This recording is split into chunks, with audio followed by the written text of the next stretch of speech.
right, so in this next one, or in the last one actually, you should have multiplied it out and gotten 2x squared plus 3x minus 10x minus 15, and you see that 3x and negative 10x are going to add together to give you the negative 7x that I got. So let's do the next problem in my quick method, right? My quick method, our first terms multiply, so we get 3 times 1, and we know those are x squared, so I don't even bother with those. And then the outside's 3 times 5, that's going to give me a positive 15, and then the inside's 4 times 1, that's going to give me a positive 4. And so my middle term is going to look like a positive 19, and I know those are x's. And then my constants still multiply to give me my constant there. And that's what that looks like. Now let's take a look at that again with the FOIL method. So 3 times x, which gives me 3x, and then 3x times 5, which gives me 15x, and then 4 times x, which gives me 4x, and then my 4 times my 5, which gives me 20.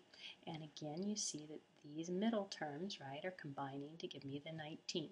So it's exactly the same thing, just a lot less work in order to get there. And I'm thinking about some very, very important concepts in terms of factoring, because what I'm seeing is that my products of my factors of the x's and the products of the factors of my constant have to get mixed up to give me my middle term, and that's an important concept in factoring that we'll be dealing with.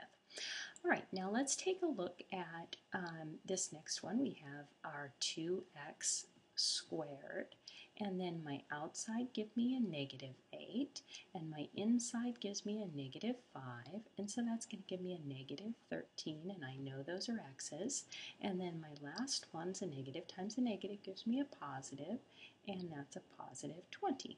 And so there we go with that one simplified.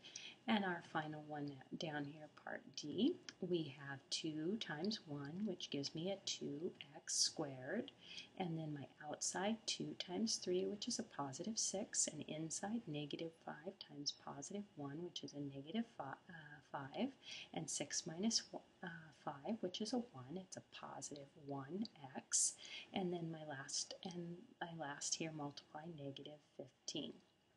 And so there we go with the simplified version. Now I invite you, if you want to go ahead and use the FOIL method on those, and you see that you'll get the same exact answer. Now my parts D and E and F and G are going to just put another number in here as a numeric coefficient, but it's not changing things. 2 times 5, which gives me 10, and we know those are x squareds. And then my outside's 2 times my 4 gives me my 8, and the inside's 3 times 5, which gives me 15, and I know those are going to add up. So 15 plus 8, which is 23, and I know those are x's, and then plus 3 times 4, which is 12. And that's my final answer there. Then the next one, we have my first 2 times 3, which is going to give me 6, and I know those are x squareds. And then outside's 2 times 5, which gives me my 10, and my inside negative 4 times positive 3, which gives me a negative 12, and 10 minus 12, which is a negative 2, and I know those are x's. And then negative 4 times positive 5, which is a negative 20. Now something that I want you to notice here is that when we have one of each sign, right, we get a negative number here, and we're getting a difference to give us this middle one. When we have one of each sign that's the same, right, our signs are the same here, we're getting a positive down here all the time, and we're adding these things together.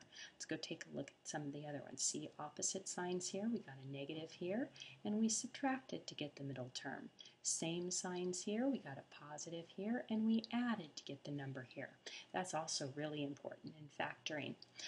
All right, now our last two. Let's see if we can do this quickly. 2 times 3 is 6. We come from x squareds. Outside gives me a negative 10. Inside gives me a positive 12.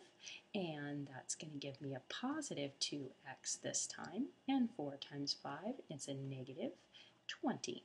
And again, you see one of each sign. We got a negative here, and we took a difference here. Now notice that the bigger one, the bigger product, was the one that gave us the sign in the middle. That'll also be important. Okay, try the last one on your own and come back in the next video and check it.